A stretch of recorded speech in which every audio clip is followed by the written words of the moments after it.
ఒకసారి విశాఖపట్నం, నేను చంద్రబాబు నాయుడు చెప్తాను, విశాఖపట్నం గురించి ఇంత ఆలోచన చేసి విశాఖపట్నం అన్నది ఎంతో ఇంపార్టెంట్ ప్రదేశంగా అసలు ఆంధ్ర రాష్ట్రం పెరగాలి అని అంటే రేపొద్దున హైదరాబాదునో లేకపోతే కర్ణాటక బెంగళూరునో చెన్నైనో తలదన్నే పరిస్థితికి రావాలి అని అంటే విశాఖపట్నంలో ఉత్తరాంధ్రలో ఏమేం చేస్తే ఆ స్థాయిలోకి మనం పోగలుగుతాము అని చెప్పి ఆలోచన చేసి అడుగులు వేసాం మేము వైఎస్ఆర్సీపీ ప్రభుత్వంలో.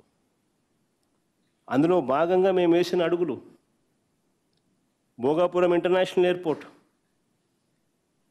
2700 ఎకరాలలో చంద్రబాబు నాయుడు హయాంలో ఎంత తెలుసా అక్విజిషన్ జరిగింది? కేవలం 377 ఎకరాలు అంతే. వైఎస్ఆర్సీపీ ప్రభుత్వం వచ్చిన తర్వాత 900 కోట్లు ఖర్చు పెట్టాం ల్యాండ్ అక్విజిషన్ R&Rకు చేసి ఆ పూర్తిగా ల్యాండ్ కంప్లీట్ చేసి ఎయిర్పోర్ట్ స్టార్ట్ చేసి అన్ని అనుమతులు తీసుకొని వచ్చి కన్స్ట్రక్షన్ స్టార్ట్ చేసి 30% కంప్లీట్ చేసినాం.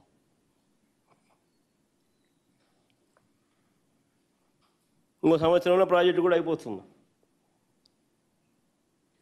ఉత్తరాంధ్రలో శ్రీకాకుళంలో మూలపేట కొత్త పోర్టు, శ్రీకాకుళం ఉత్తరాంధ్ర అన్నది ఉత్తరాంధ్ర దిశ మార్చాలి అంటే శ్రీకాకుళంలో ఒక పోర్టు రావాలి, పోర్టు వస్తేనే ఉత్తరాంధ్ర దిశ మారుతుందని మూలపేటలో ఏకంగా ఒక పోర్టు, గవర్నమెంట్ పోర్టు,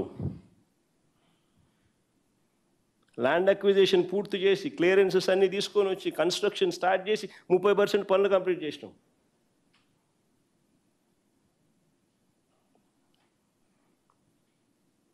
విజయనగరంలో మెడికల్ కాలేజ్ 3 బ్యాచ్లు క్లాసులు కూడా జరిగాయి, కోర్సులు కూడా కంప్లీట్ అయ్యాయి. పాడేరు మెడికల్ కాలేజ్ క్లాసులు స్టార్ట్ అయిపోయినాయి. పార్వతీపురం మెడికల్ కాలేజ్ పనులు జరుగుతూ ఉన్నాయి.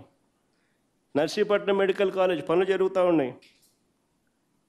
ఉద్దానంలో కిడ్నీ రీసెర్చ్ సెంటర్ 100 కోట్ల రూపాయలతో కిడ్నీ రీసెర్చ్ సెంటర్ బిల్డింగ్